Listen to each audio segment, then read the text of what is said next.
All right, let's talk about taxes. I know, not the most thrilling topic, right? But what if I told you we're about to dive into the wildest, most bizarre taxes in history? We're going to look at how governments got super creative to get your money and the equally clever, sometimes crazy, ways people fought back. It all kind of boils down to this one simple, unspoken rule that rulers have lived by for centuries. If you can see it, touch it, or even just think of it, yeah, you can probably tax it. And trust me, that one idea has led to some absolutely unbelievable laws. I mean, just for a taste, Austria once taxed yogurt. Seriously. In ancient Pompeii, they taxed rooms and brothels. And get this, in a region of Russia, they tax you based on your eye color. If you had gray eyes, you paid more than someone with black eyes. It just goes to show, when governments need cash, nothing is sacred. But it wasn't always just about grabbing money. A lot of the time, these strange taxes were actually a form of social engineering. They were a way for rulers to mold society and control how people lived, what they looked like, and even who they married. A perfect example is Peter the Great in Russia, way back in 1698. He comes back from a trip around Europe and is totally obsessed with making Russia more modern. And his #1 target? Beards. He saw them as old school and traditional. So what does he do? He slaps a big old tax on them to push men toward that clean-shaven Western look. Now, for a lot of guys, their beard was a symbol of their faith and heritage. They weren't just going to shave it off. So if you wanted to keep your facial hair, you had to pay the tax. And then you get this little token to carry around to prove you were all paid up.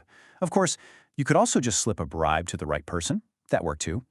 And this idea of meddling in people's personal lives, it popped up all over. In Argentina, in the early 1900s, they had a tax on bachelors to get more people to marry. But the men found an amazing workaround.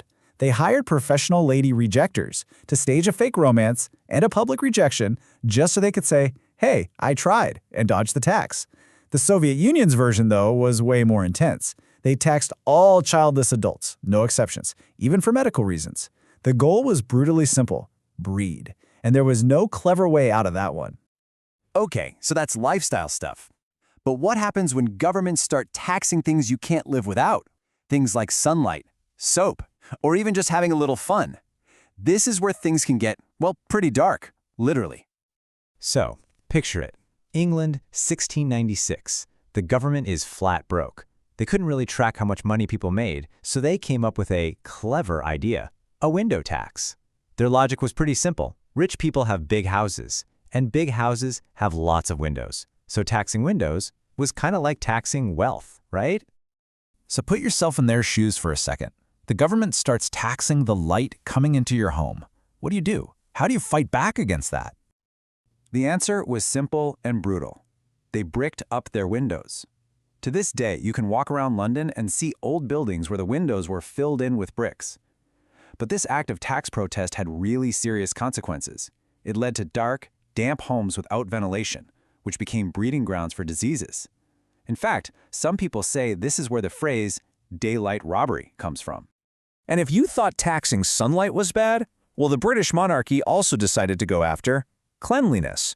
Their reasoning was, hey, everyone uses soap, it's an essential good, that makes it a perfect thing to tax. The tax was so heavy it tripled the price of soap, basically turning basic hygiene into a luxury for the rich. For about 150 years, Britain was a lot dirtier because of this tax. But for the government, it was a massive home run. It's estimated that they raked in the equivalent of almost £8 billion in today's money. It only got repealed when they finally connected the dots between people being clean and people being healthy. And some of these taxes just would not die. The tax on playing cards and dice lasted for an unbelievable 250 years. It was started in 1710 to stop poor people from gambling. But all it really did was fuel a huge black market for fake, untaxed playing cards that lasted for centuries.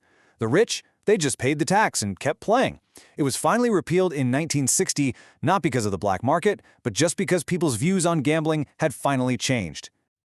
Now, it's easy to look back at all this and think how absurd it was. But this whole cat and mouse game between governments who need money and people who'd rather keep it, that part is timeless.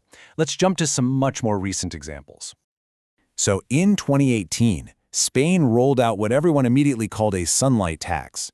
The government's official line was that people with solar panels still use the national grid as a backup, and that grid needs to be maintained. But critics saw it very differently. They basically accused the government of protecting the big, old-school energy companies from the competition of renewable energy. And the reaction from the public? Pretty much like you'd expect. People got creative. Some just gave up on their solar plans, but others found this brilliant loophole. They went completely off-grid, disconnecting from the national power system altogether, so the tax wouldn't apply to them. That, plus a whole lot of public anger and pressure from the EU, eventually got the tax thrown out. You see a similar story over in the US with Maryland's so-called rain tax. Officially, it was a fee on things like roofs and driveways, surfaces that water can't soak through, to pay for projects to stop water pollution. But for a lot of residents, it felt like they were being taxed for the rain itself. Just a total cash grab.